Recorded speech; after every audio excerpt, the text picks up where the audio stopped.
Hello everyone, my self Amritanshu. Welcome to Eduplace. जैसा कि आप सब जानते हो, जेई मेंस 2021 की जेई मेंस का एग्ज़ाम का डेट आ गया है। वो डेट कब है? 23 फ़ेब से 26 फ़ेब के बीच में। ये पहले स्लॉट का एग्ज़ाम है। तो आप सबने फॉर्म तो शायद सबने फिल कर ही दिया होगा। तो ये अपना डेट है ना पहले स्लॉट एग्ज़ाम का।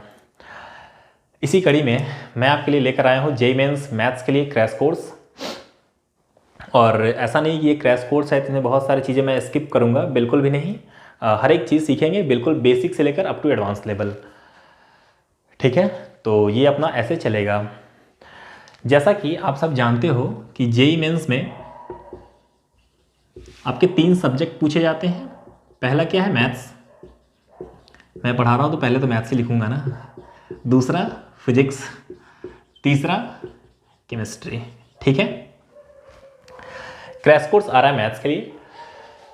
तो मैथ्स स्टार्ट कर रहा हूँ तो थोड़ा सा मैथ्स पे बोलना तो बनता है। ठीक है, खासकर अपने इंडिया में मैथ्स क्या किया गया ना, प्राइवेट मैथ्स को डेवलप कर लिया गया है। कुछ ऐसे कि सिंपल क्या होता है, अपने पास डेटा दिया होता है और उस डेटा को किसी एक पर्टिकुलर फॉर्मूले में डालते हैं और जो भी आता है वही हमारा आंसर हो जाता है। इसी को अपन क्या बोलते हैं? मैथ्स बोलते हैं। बचपन में मुझे भी तो ऐसे ही सिखाई गई थी, तो यही मैंने फील किया है, तो मैंने आपको बताया।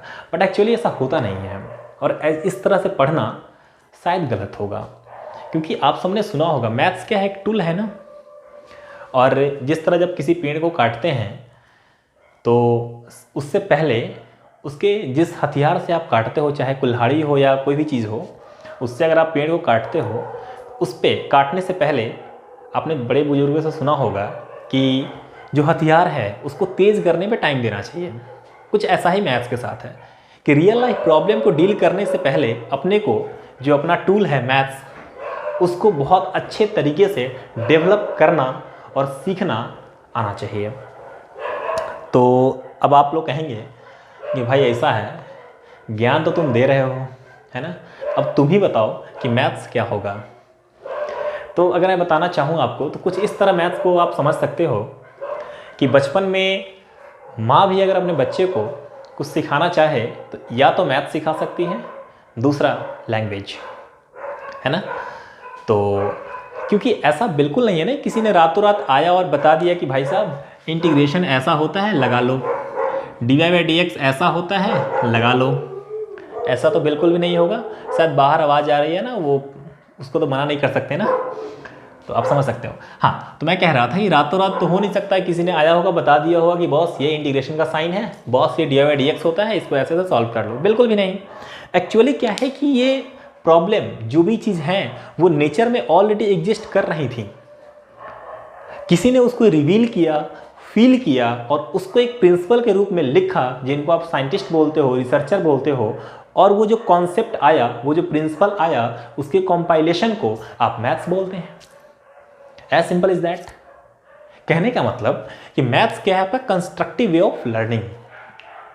तो जनाब अपने को, क्योंकि आप कोई भी देख लो ना, कोई भी आप प्रॉब्लम लेते हो, चाहे आप जब आगे बढ़ोगे हायर क्लासेस में, जब आप इंजीनियरिंग में जाएंगे, बीटेक वगैरह करेंगे, एमटेक करेंगे, वहाँ पे चीज़ें आपको बहुत अच्छे तरीके से समझाई जाएंगी कि इसको अप्लाई कैसे करते हैं।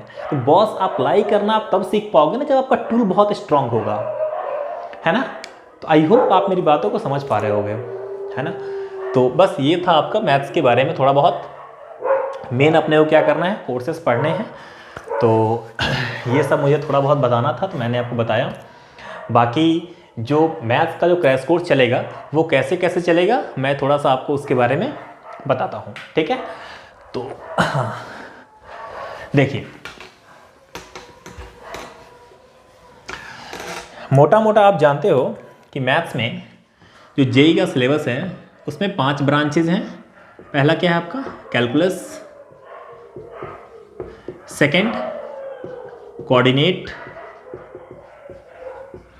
है ना। Third algebra. फोर्थ है आपका वेक्टर थ्रेडी और फिफ्थ है ट्रिग्नोमेट्री। एक चीज़ मैं आपको बता दूं, हालांकि ये क्रैश कोर्स है, इसका ये कतई मतलब नहीं कि मैं चीज़ों को स्किप करूंगा और सीधा ऊपर ऊपर से निकल जाएंगे, बिल्कुल भी नहीं। बहुत बेसिक से चलेंगे अप टू एडवांस लेवल तक, ठीक है। और मैं जैसा कि मैं जितना मैं समझा हूँ कि किसी भी चीज़ को आपको देखना है कि हाँ मैं सही हूँ या गलत हूँ, या सही तरीके से पढ़ रहा हूँ या नहीं पढ़ रहा हूँ। इसका सबसे बेस्ट तरीका क्या होता है, आपने जो कॉन्सेप्ट पढ़ा उस कॉन्सेप्ट के बेस पे आपके प्रीवियस ईयर क्वेश्चंस लगते हैं या नहीं लगते हैं। अगर लगते हैं मतलब आप सही ट्रैक पे हो, अगर नहीं लगते हैं कुछ सुधार की ज़रूरत है ना। तो बस अपना सबसे पहले मैं स्टार्ट करूँगा कैलकुलस। जैसा कि आप जानते हो कैलकुलस में स्टार्ट होगा फंक्शन से, function, limit, continuity, differentiability, application of derivative, indefinite integral, definite integral, फिर एरिया अंडर कर्व, है ना। फिर उसके बाद डिफरेंशियल इक्वेशन, कैलकुलस खत्म।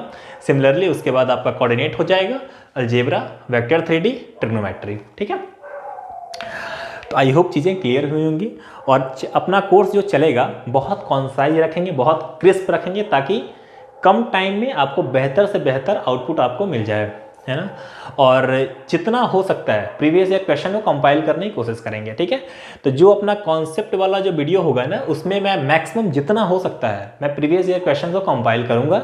जो बच जाएगा ना उसके लिए एक मैं सेपरेट वीडियो बना दूंगा, उसके अंदर केवल प्रॉब्लम होंगे ना, तो बस उसको एक प्रॉब्लम में रख लेंगे और सबका प्लेलिस्ट बना दूंगा और वहाँ से आप देख लेना, ठीक है।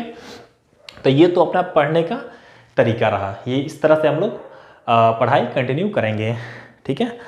बाकी जितना मैं सीखा हूँ, जितना मैंने पढ़ा है, अनुभव किया है, मैं कोशिश करूँगा आपको बेहतर ढंग से प्रेजेंट करूँ। आई होप आप सब कोऑपरेट करोगे। और ये तो आज पहला दिन था, इंट्रोडक्शन था, मैंने बता दिया ये सब ऐसे ऐसे हम लोग पढ़ाई करेंगे, ठीक है।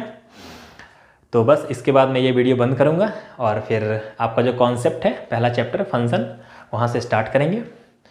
तो अभी तक के लिए इतना रखते हैं, फिर उसके बाद मिलेंगे आपसे किसी और नए वीडियो के साथ, उसमें एक कई नए कॉन्सेप्ट के साथ। तब तक के लिए थैंक यू सो मच, शुक्रिया।